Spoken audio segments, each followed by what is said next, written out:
Good morning, XRP investors. Is XRP a security? That is the question people have been throwing around, and I thought I would weigh in on it. No, XRP is not a security. Of course, I'll go into details, but it turns out that's not really the question of interest. The question of interest is this: what is the relationship between XRP holders and Ripple? First of all, a disclaimer: I am not an attorney or a financial professional. This is not intended as financial, legal, or investment advice. It is for informational purposes only. Also, when I say the company Ripple, I mean Ripple. When I say XRP, I'm referring to the digital asset, so they're different. Ripple is the company only. XRP is the digital asset. So why am I doing this? There's a lot of bad information out there. For example, you might hear somebody say something like, the Howey test tells us that XRP is a security. That is false. It does not. The Howey test really doesn't focus on the asset. Here's another example. I came across an article that said this: the Securities Act of 1933 reads, and then it gives a quote. The problem is the quote is not from the Securities Act of 1933. It's from SEC v. Howey. It's just completely the wrong source. What is the SEC all about? After the stock market crashed in 1929, Congress passed the Securities Act in 1933, and it was intended to protect investors by ensuring that they have easy access to truthful information about what they're doing and the associated risks. The following year, Congress created the Securities and Exchange Commission and gave them a mandate to protect investors, maintain fair markets, and facilitate capital formation. We're going to focus on protecting investors. We know that cryptocurrency is a risky investment. We know the SEC will try to bring regulatory oversight to risky investment schemes. That's their job. And they're looking at the regulatory tools at their disposal which can be used to protect investors. Now they're going to have to adapt to the existing legal framework because the tools are not a perfect fit. And that's, of course, why it's so controversial, because the tools are not a perfect fit.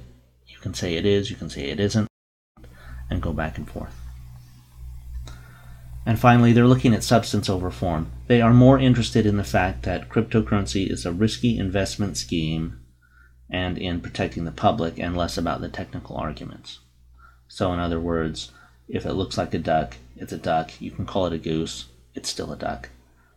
They're not trying to wreck the cryptocurrency space, they just want to protect investors. What is a security? Notes, stocks, certificates of interest, profit-sharing agreements. Investment contract is underlined because that's the one we're interested in here, investment contracts. What is an investment contract? It's a contract, a transaction, or scheme whereby a person invests his money in a common enterprise and is led to expect profits solely from the efforts of the promoter or a third party.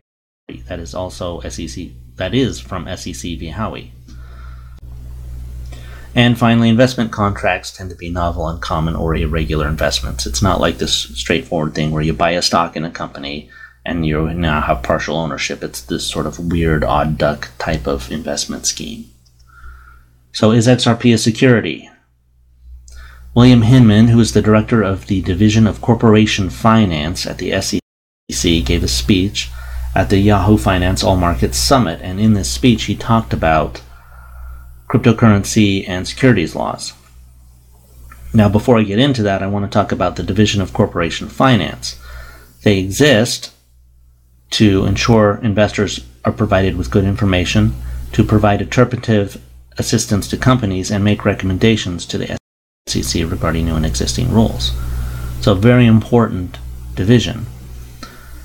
So, for example, if you were running a cryptocurrency project and you wanted to know if securities laws applied to what you were doing, you could call up the Division of Corporation Finance, talk to the people there, and they could help you understand if securities laws apply to what you're doing, if they do apply, how they apply, and what you can do to become compliant with the rules and regulations. They're there to assist companies and also to help investors have good information. So he said this in his speech: strictly speaking, the token or coin or whatever the digital information packet is called, all by itself is not a security, just as the orange grows and Howey were not. Central to determining whether a security is being sold is how it is being sold, and the reasonable expectations of purchasers. so it's not a security, right? If we go back, the token, the coin, the digital information packet all by itself is not a security. So XRP all by itself is not a security. Now it turns out that's not really the question of interest. People are saying, is XRP a security? It's not, and they're also asking the wrong question. The question of interest is, what is the relationship between XRP holders and Ripple? Does it constitute some kind of investment contract? I say it does not, but the SEC, I think, disagrees. So we'll look at SEC via Howey Company. This is where the Howey test originated from, so hugely important. People are throwing the Howey test around right and left, and so if you want to understand the Howey test, look at SEC via Howey Company. There was a company in Florida, had 500 acres of citrus groves. They offered it to the public as an investment opportunity. It was advertised as an investment. Howey and the Hill Service Company offered a lease whereby the purchasers could relinquish all control of their parcel of land. Howey and the Hill Service Company would maintain it, harvest the crops, sell it, and the owners would get a cut of the profits. Now, even though Howey and the Hill Service Company was technically a different company from Howey Company, it was all under the same management, the same common control. It was all the same people. 10-year service contract, no option to cancel. The lease gave total control to Howey, so the investor had no say in how it was managed. So, in effect, the deed of ownership just functioned as a right to claim a share of the profits. If you don't have any control, that's all you have. And you did not have to sign a lease, but about 85% of the acreage sold ended up being managed by Howey. So, according to the Supreme Court, the legal issue in this case turns upon a determination of whether under these circumstances the land sales contract, the warranty deed, and the service contract together constitute an investment contract. They have to be together. The land sales contract, the deed of ownership, the service contract together constitute an investment contract. And this brings us to the Howey test. Sometimes it's put into a 4-part test, sometimes 3. For our purposes, this is fine. An investment in a common enterprise and expectation of profits derived from the entrepreneurial or managerial efforts of the promoter or a third party. So, common enterprise. Money was given to the promoters. The average acreage sold was 1.33 acres, which was too small to be managed by itself. Therefore, the individual plots were managed as a single asset. It was sold to multiple investors, and there was a land sales contract and a leaseback agreement. Expectation of profits, that naturally follows. It was an investment derived from the entrepreneurial or managerial efforts of the promoter or a third party. This largely states that the work that goes into producing a return is out of the investor's hands. It must be in the hands of the promoter. And it says a third party here. I think that's because they used Howey and the Hill Service Company to do the management of the property. It can't be some just random third party. It has to be someone who's part of the common enterprise. And the short version of the Howey test is a common enterprise with profits to come solely from the efforts of others. But notice that the Howey test does not really focus on the asset, right? It focuses on the relationship between the promoter and the investor. It doesn't really say anything about what the asset is. The asset could be anything. The asset could be, I hear some people saying that XRP is not a security because it's been deemed a currency by another federal agency. That is not correct. That is false, right? If you have an investment contract relationship, the asset can be anything. So let's look at some examples of investment contracts that involved items that were not inherently securities. Citrus groves, we already talked about that. Citrus groves are not securities. Club memberships, okay? There was some entrepreneurs who wanted to complete the construction of a country club. So they pre-sold memberships. And this was determined by the California Supreme Court in 1961 to be a securities offering. Why? They used something called the risk capital test. Now, federal law is different from state law, and this is state law. So the risk capital test is you put your money into an enterprise where you could lose it all. You don't necessarily expect profits, but if the country club was never completed, then the people who pre-bought memberships would never see the benefit of what they paid for. In other words, they would just lose all their money. And that can substitute as an expectation of profits, and they would use a test that's similar to the Howey test. Oil leases, memberships in a retail store, franchise agreements, payphone sale and leaseback arrangements.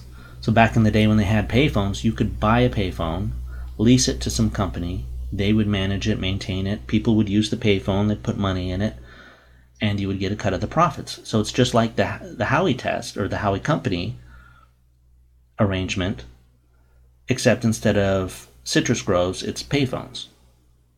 A fox breeding program. You could buy a fox for the fur as an investment and have somebody else manage it, somebody who's related to who you bought it from in some sort of, common enterprise relationship.